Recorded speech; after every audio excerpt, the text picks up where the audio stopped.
দেখতে দেখতে 2025 সালও কিন্তু প্রায় শেষ হয়ে যাচ্ছে। এই 2025 সালের শুরুতে আপনি অনেক কিছু প্ল্যান করেছিলেন, চিন্তা করেছিলেন, আমি এই টাস্কগুলো করব বা আমার লাইফের এই গোলগুলো আমি অ্যাচিভ করব 2025 সালে। বাট দেখেন, 2025 সালের আর মাত্র 3 মাস রয়েছে বা 3 মাসেরও কম সময় রয়েছে।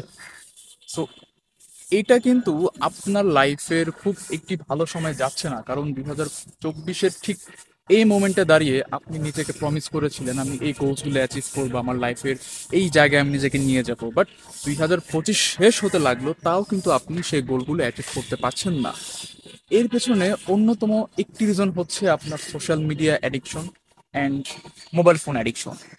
সো যতদিন আপনি সোশ্যাল মিডিয়া এবং মোবাইল ফোনের অ্যাডিকশন থেকে বের হতে পারছেন না, 2026 যাবে, 27 যাবে, 28 যাবে, বাট আপনার লাইফের গোল এবং আপনি কখনোই মিট করতে পারবেন না।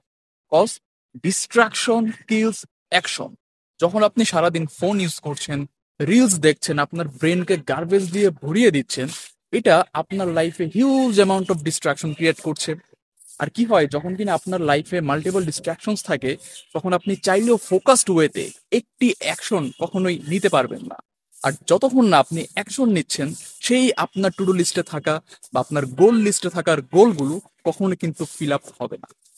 তো নতুন করে বলার কিছু নেই, অনেক মোটিভেশন, অনেক কিছু স্ট্র্যাটেজি, মেথড, অনেক কিছুই থাকতে পারে। বাট ভাই, দিন শেষে আপনি যদি এই social media addiction, reels addiction, phone addiction থেকে বের হয়ে না আসতে পারেন, আপনাকে যদি অনেক বিশ্বের নামি দামি মোটিভেশন স্পিকাররাও অনেক মোটিভেটেড করে, সেটা আলটিমেটলি আপনার জন্য কোনো কাজে দিবে না। সো সেলফ মোটিভেটেড থাকুন এবং সেলফ ডিসিপ্লিন হওয়ার ট্রাই করুন। এটাই 2025 সাল শেষ হওয়ার আগে নিজেকে প্রমিস করুন। 2026 সালে আপনি কি করবেন কি করবেন না এটা পরের হিসাব। আগে আপনি নিজেকে প্রমিস করুন, আমি 2026 সালে একজন ডিসিপ্লিন পার্সন হব। আর আপনার এই ডিসিপ্লিন আপনার সকল গোল অ্যাচিভ করতে 200 ভাগ সাহায্য করবে।